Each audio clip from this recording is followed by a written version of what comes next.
सवाल समझ में आया आप लोगों को? पहली बात यह कि निज़ाम इमामत क्या है और क्या ये तमाम इस्लामी ममालिक में मुमकिन है। तो इस सवाल से मैं आपकी खिदमत में अर्ज़ करूँ कि निज़ाम इमामत की तो मैं थोड़ी सी तशरीह आपकी खिदमत में करता हूँ। दूसरी बात यह कि इस्लाम के नज़दीक है ही निज़ाम इमामत, ठीक है, और ये पूरी दुनिया के लिए, सिर्फ इस्लामी ममालिक के लिए भी नहीं है बल्कि पूरी दुनिया के लिए। और हज़रत हुज्जत इब्न अल हसन अलैहिस्सलाम ने इमामत को आके पूरी दुनिया के ऊपर नाफिज करना। देखें, इमामत निज़ाम जो है उसके अंदर खुलासा में जो कर रहा हूँ आपकी खिदमत में, हाकिम भी अल्लाह की तरफ से है, यानी वो हाकिम जो दीन ने जो रूल्स पेश किए हैं उसके मुताबिक है। ये अल्लाह की तरफ से होने का माना क्या है?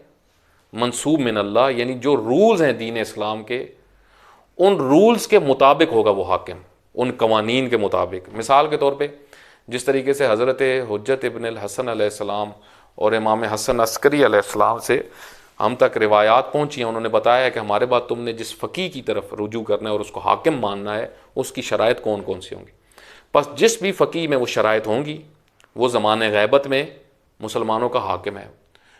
तो इमामत के अंदर पहली चीज़ है कि हाकिम अल्लाह के रूल्स के मुताबिक, जिस तरीके से इमाम हुसैन अलैहिस्सलाम ने फरमाया, कूफियों को ख़त जब लिखा, फरमाया मुझे अपनी जान की कसम वल अमरी मल हाकिम, या बाज़ जगहों पे मल इमाम, इमाम नहीं होता या हाकिम नहीं होता मगर उसकी पहली शर्त ये होती है अल आमिलु बिकिताबिल्लाह, वो अल्लाह की किताब का पाबंद होता है, अल्लाह की किताब का पाबंद होता है।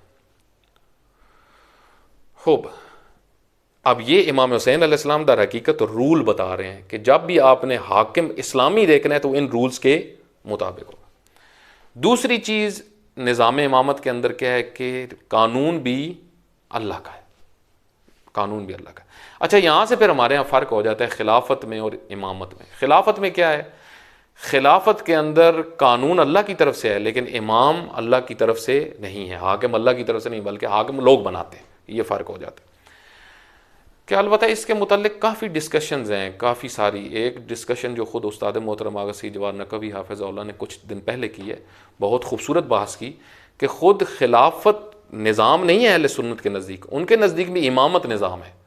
खलीफा तो दर हकीकत जानशीन के तौर पर एक लफ्ज़ इस्तेमाल होता है ना, कि रसूलुल्लाह के जानशीन को क्या कहते हैं? खलीफा। खलीफा यानी बाद में आने वाला, ठीक है। लेकिन निज़ाम असल में सब के नज़दीक, मुसलमानों के नज़दीक क्या है? इमामत है। तो बस निज़ाम इमामत में क्या होता है कि हाकिम भी अल्लाह की तरफ से और कानून भी अल्लाह की तरफ से। और एक और बात जो है वो ख़ुद रहबर मुअज़्ज़म हाफ़िज़हुल्लाह ने अपनी किताब विलायत व हुकूमत में कहे बयान की है। फरमाते हैं कि आज मुसलमानों के लिए सबसे ज़्यादा ज़रूरी है कि कुरान करीम से निज़ाम विलायत को निकालें और मुआशरों में नाफिज करें। आज ये ही राह हल है मुसलमानों के लिए। अगर इमामत और विलायत की तरफ नहीं आते तो बहुत ज़्यादा मुश्किलात बढ़ रही हैं रोज़ बरोज़। आप देखें, शैतानी निज़ाम ने लोगों को बिल्कुल घेर लिया है और आज शैतानी कानून हावी होते जा रहे हैं। मुसलमान मुल्क ग़ुलाम दर ग़ुलाम होते जा रहे हैं। कल्चर भी उधर से आ रहा है, कानून भी उधर से आ रहे हैं। तो ये सारी मुश्किलात किस वजह से हैं? क्योंकि कुरान करीम से उस निज़ाम विलायत को हमने अख़ज़ अभी तक नहीं किया। एक ये चीज़ भी होगी। आखिरी बात जो है वो ये, जो मुहिम है हमारे लिए, वो ये कि बाज़ ये कहते हैं कि पाकिस्तान जैसे मुल्क के अंदर निज़ाम इमामत नहीं आ सकता, ठीक है। अच्छा, इससे पहले कि मैं इस सवाल का जवाब दूँ, आप अगर इमाम खुमैनी रहमतुल्लाह अलैह की किताब विलायत फ़क़ीह पढ़ें, कि जिसका तर्जमा काफ़ी अरसा पहले पाकिस्तान में हो गया था, ठीक है, और उस किताब को उस ज़माने में घरों तक पहुँचाया गया। लेकिन क्योंकि आज हमारे यहाँ लड़ने लड़ाने पे सारे लगे हुए हैं, ठीक है, और जो इनकलाबी तबका भी है वो भी एक दूसरे को नीचे गिराने लगा, एक दूसरे को नीचे गिरा रहे हैं, ठीक है। असली काम तालीम और तरबियत वाला पब्लिक में हो नहीं रहा। आप देखें, किसी ज़माने में जब शहीद आरिफ अल हुसैनी रहमतुल्लाह अलैह थे और डॉक्टर शहीद मोहम्मद अली नकवी थे, उन्होंने जब उनके मातहत ISO बनी तो एक बेहतरीन तरबियती काम हुआ, ठीक है। और माशाल्लाह एक बड़ी तादाद जो है वो आशना हुई इनकलाब से, फ़िक्र इमाम से। आज उसी चीज़ को दोबारा ज़िंदा करने की ज़रूरत है। अवाम उन्नास तक, अगरचे मीडिया के ज़रिए से बहुत ज़्यादा आज लोग जानते हैं इन चीज़ों को, ठीक है, और इन दुरूस के ज़रिए से, इल्मी माहौल के ज़रिए से, जो सोशल मीडिया के ज़रिए से हैं, लेकिन विलायत फ़क़ीह किताब को एक दफ़ा हर जवान को स्टडी करना चाहिए, हर किसी को एक दफ़ा स्टडी करना चाहिए। इमाम खुमैनी रहमतुल्लाह अलैह उसके शुरू में फरमाते हैं कि जिस तरह ईरान इस्लामी के अंदर हमने हुकूमत इस्लामी कायम कर दी है, तमाम इस्लामी ममालिक की ज़िम्मेदारी है, तमाम इस्लामी ममालिक की, कि वो हमारी तरह अपने अपने मुल्क में इस्लामी निज़ाम लेके, ये ज़िम्मेदारी है सबकी और ये काम करें। अच्छा, अब क्या हुआ कि शहीद और वग़ैरह ने, शहीद कायदे अज़ीमुश्शान शहीद आरिफ अल हुसैनी रहमतुल्लाह अलैह ने इस हवाले से काम किया, स्ट्रगल की, और आज तक कर रहे हैं उलमा। लेकिन इस चीज़ को जहन में रखें कि अहले सुन्नत, जो बाज़ कहते हैं कि अहले सुन्नत की तादाद ज़्यादा है तो हम ये निज़ाम नहीं लेके आ सकते। रहबर मौज़म ने डिस्कशन किया एक जगह पे, फरमाते हैं अहले सुन्नत हमसे ज़्यादा तैयार हैं इस निज़ाम को लाने के लिए। रहबर मौज़म की ये ताबीर है, फरमाते हैं हमारे इनकलाब को शिया से ज़्यादा अहले सुन्नत ने पसंद किया, हमारे इनकलाब को शिया से ज़्यादा अहले सुन्नत ने पसंद किया। मुझे ख़ुद याद है कि कई ममालिक से हम जब पढ़ते थे तो जो स्टूडेंट्स आते थे वो बताते थे कि मुख्तलिफ इस्लामी ममालिक में लोग इधर राब्ते में हैं कि हमें अपना निज़ाम दें, अपना सिस्टम दें, आपने हुकूमत कैसे चला रहे हैं, 40 साल से सारी ताकतें आपके पीछे लगी हुई हैं और आपने बेहतरीन तरीके से निज़ाम चला रहे हैं। यह आसान बात नहीं है।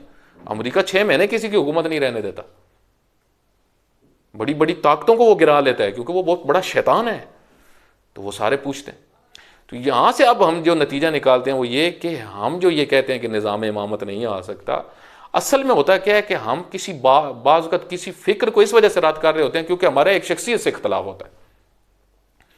क्योंकि निज़ाम इमामत की बात सबसे ज़्यादा उस्ताद मोहतरमा गसी जवाद नकवी कर रहे हैं और एक बड़ी तादाद उलमा जो उनसे इख्तलाफ रखते हैं वो ये कहते हैं कि ये नहीं हो सकता। क्यों नहीं हो सकता? क्योंकि सही जवाद नकवी कह रहे हैं, क्योंकि सही जवाद नकवी कह रहे हैं। हालांकि अगर इस टाइम आप देखें तो पाकिस्तान में मुस्तकबिल में और पूरी इस्लामी दुनिया के अंदर अगर आप इस्लामी निज़ाम नहीं लेके आएंगे, आप बहुत बड़ी मुश्किलात का शिकार हो जाएंगे, बहुत बड़ी मुश्किलात, जिस तरह भी पाकिस्तान में शुरू हो गई हैं। ऐसे कानून जो शैतानी कानून है उसके मातहत कौमों को गुजारा करना पड़ेगा, मुसलमानों को। जिस तरीके से बिलाद कुफ़ार यानी कुफ्र के ममालिक जो हैं वो उस शैतानी निज़ाम में ज़िंदगी कर रहे हैं। मसलन इंडिया के अंदर अच्छे खासे मुसलमान हैं, 20 करोड़ के करीब मुसलमान हैं, लेकिन वो उस शैतानी निज़ाम जो कुफ्र का निज़ाम है उसके तहत मजबूर हैं या नहीं है। वहाँ पे अब जो कानून बनेगा, अगर वहाँ पे हम जिन्सबाजी का कानून बनता है मुसलमान मुखालफत कर सकता है। अगर वहाँ पे ये कानून बनता है कि जिसकी बीवी अपनी मर्जी से चले जाए उसको कोई रोक नहीं सकता, ठीक है, उसकी कोई मुखालफत नहीं कर सकता, उसका शोहर भी उसको कुछ नहीं कह सकता, चाहे मुसलमान हो चाहे सब उस कानून के पाबंद। लेकिन इस्लामी मुल्क के अंदर खुदा न खास्ता अगर ऐसे कानून आना शुरू हो जाए और इस किस्म के कानून, तो फिर तो ये इससे बढ़ के तो फिर और मुश्किल कोई नहीं है, आइंदा नस्लों के लिए मुश्किल तो आ जाएगी। तो पास राह हाल सब के पास एक ही है अभी कि हम उस निज़ाम की तरफ आएँ कि जो आइडियल निज़ाम है। अच्छा, आप बाज़ कहते हैं जी आना तो उसी की तरफ ही है, लेकिन अभी जो हालात हैं वो साजगार नहीं। मसलन बाज़ लोग जो कहते हैं वो ये कि हुक्म अव्वली तो वही है। उलमा एक इस्तिलाह इस्तेमाल करते हैं, वो कहते हैं हुक्म अव्वली वही है जो कुरान बयान कर रहा है कि इमामत का निज़ाम होना चाहिए, ठीक है, हुक्म अल्लाह का होना चाहिए, ये सब हुक्म अव्वली। लेकिन जहाँ पे मसलन इलेक्शन में जमहूरियत ये सब जायज़ नहीं है, उलमा कहते हैं ये हुक्म अव्वली के तहत जायज़ नहीं है। मिसाल के तौर पे एक घटिया किस्म का हुक्मरान, उसको वोट डालना, फासिक को, सब उलमा कहते हैं ये जायज़ नहीं है, हुक्म अव्वली के तहत जायज़ नहीं है। लेकिन क्योंकि हम मजबूर हैं, इसको क्या कहते हैं? हुक्म सानवी। इसको क्या कहते हैं? हुक्म सानवी। यानी आप ये इस तरह मिसाल देते हैं, ये कहते हैं कि जब आप कोई शख्स भी मरने वाला होता है ना, ठीक है, असल में कुत्ते का गोश्त क्या है? हराम है, ठीक है, वाज़ेह शरीयत, खिंजीर का गोश्त भी हराम है। अब कोई जंगल में गया है और वहाँ पे उसको कोई खाने पीने की चीज़ नहीं मिली, मरने वाला है, तो शरीयत का एक हुक्म है कि इतना हराम गोश्त खा सकते हो कि ज़िंदा रह लो, हालत इस्तरार में इतना हराम गोश्त खा सकते हो कि ज़िंदा रह लो, इतना ही खाना है, ज़्यादा नहीं खाना। ठीक, इसको कहते हैं हुक्म इस्तरारी, मजबूरी की हालत में शरीयत का हुक्म। ये कहते हैं हमें पता है कि ये फासिक की हुकूमत, ये हराम है, जायज़ नहीं है, लेकिन हम मजबूर हैं। जिस तरीके से वो कुत्ते का गोश्त खाना कुछ टाइम के लिए ज़िंदा रहने के लिए ज़रूरी है, इसी तरीके से हमने इस कंडीशन में भी मजबूरी में रहना है। इसको कहते हैं हुक्म सानवी। ठीक है, तो जवाब इसका ये है कि भाई वहां पे तो आपने मजबूरी से और नफरत से थोड़ी देर खाना है, और ये नहीं कि फिर चस्का पै जाए और उन्होंने शुरू हो जाओ खिंजीर का गोश्त पक्की रूटीन बना लो ना, ये नहीं है। वो इस्तरारी हालत है, उसको ख़त्म करने के बाद आपने असली कंडीशन अपनी लेके आनी है। आपने कोशिश करनी है कि आप असली कंडीशन तक आएँ जहाँ पे आपको नॉर्मल ग़िज़ाएँ अपनी मिलें, हलाल इस्लामी। लेकिन अगर आप उधर ही बैठ गए हैं, हलो जी खाओ जी होने खिंजीर खाओ, यही पकाओ, तो दूसरे दिन फिर कुत्ता पकाओ, ठीक है ना, ये नहीं है। अभी जो मुसलमान हैं बहुत सारे और मौलवी जो हैं वो कुत्ते को हलाल करने लगे हुए हैं, कुत्ते को हलाल करने लगे। यही मौलाना मौदूदी अलैहिर्रहमा ने यही बयान किया कि ये एक बहुत बड़ा जुर्म है जो मौलवियों ने किया है कि पहले हालत इस्तरारी उसको बनाया, खुद हालत इस्तरारी बनाया, ठीक है, थी नहीं, खुद हालत इस्तरारी बनाया। और उससे बड़ा जुर्म यह कर दिया कि जब देखा कि आप सारे यही खाने लगे हुए हैं, का ए हलाल ए हराम हलाल भी है, यानी उसी को आप क्या कह रहे हैं मौलवी कि यही खंजीर जो है वो क्या है, एक खा लो हलाल है। का ये निज़ाम जो है इनको पता है गलत निज़ाम है, इनको पता है फासिक की हुकूमत जायज़ नहीं है, लेकिन आप ये सारे मज़े लेने लगे हुए और कह रहे हैं कि ये हुकूमत ही ठीक है, हुकूमत है ये। जिस तरीके से कहते हैं ना कि जो बात का ये नज़रिया, जो हाकिम है जैसा भी है अल्लाह की तरफ से, तो इस वक्त अमली तौर पे सारे मुसलमानों का, हत्ता शिया का भी यही नज़रिया बन चुका है। अमली तौर पे आप देखें जो शिया हैं, जो ये कहते हैं कि हम जो है वो असल में हम भी इमामत तक जाना चाहते हैं, लेकिन हम ये वोट वाली सियासत जो है ये आर्जी तौर पर कर रहे हैं। आया ये दिल से नफरत करते हैं इन फासिक हुक्मरानों से। अच्छा, आप कोई ये कहे जी मौलाना साहब, मौलवी साहब जी, आगा साहब तानू के तो पता लग गया, ठीक है, कि इन्होंने दिल च की है। भाई आपके तरीक़ाकार बता रहा होता है, आप किसके साथ कैसे हो, क्या तरीका है आपका, डील क्या है, आपका अंदाज क्या है, ठीक है, आपका रवैया क्या है। जो अहले बैत अलैहिस्सलातु वस्सलाम के ज़माने में थे, इस तरीके से शख्सियात जो हुक्मरानों के साथ थे, वो तो नापसंद करते थे उन हुक्मरानों को, नफरत करते थे। और इधर जो है वो फोटो सेशन के लिए हर वक्त कहते हैं कि किस टाइम हम उधर जाएं या वो इधर आए, हमारी तस्वीर खींचे और पब्लिक में आम। मतलब कितना फ़र्क है।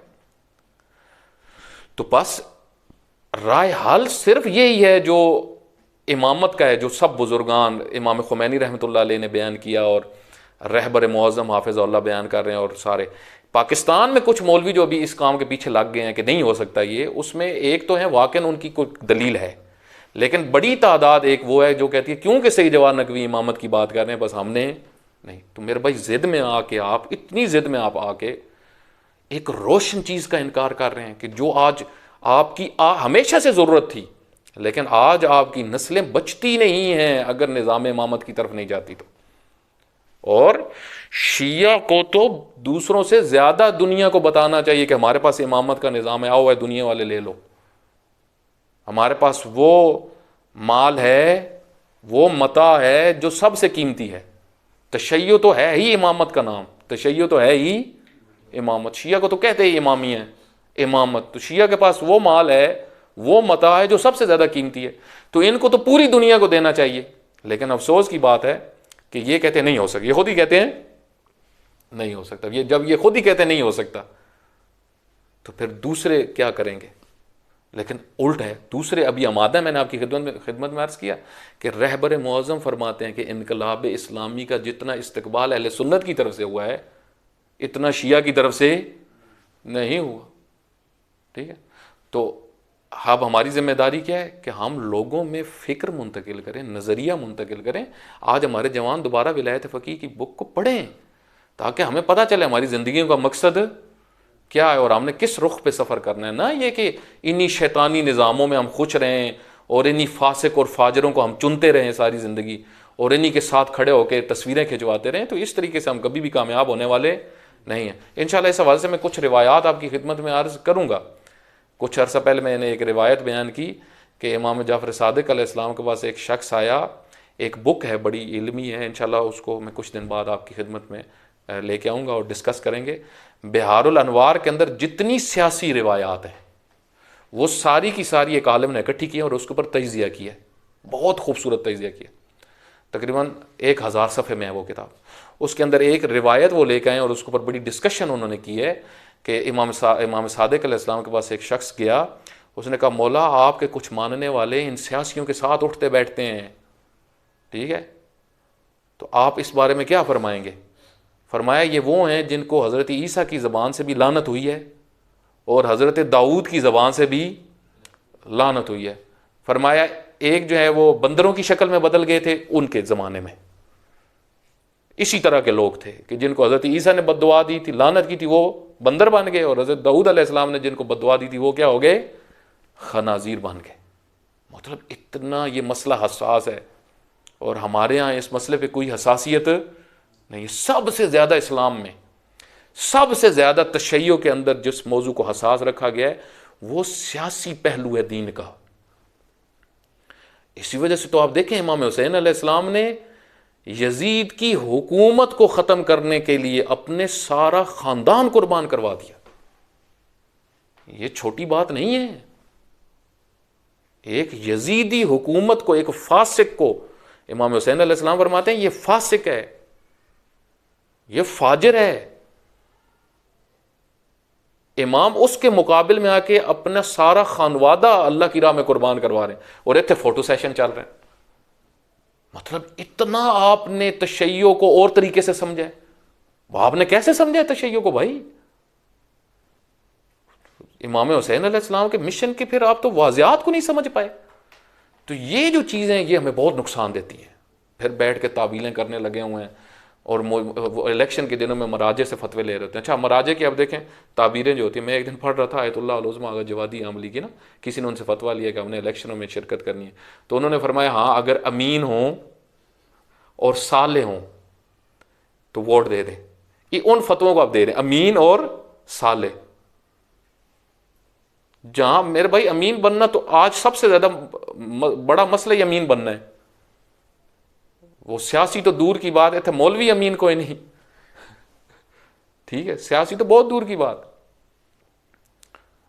जो अहले इल्म है उनमें एक बड़ी तादाद अमीन नहीं है।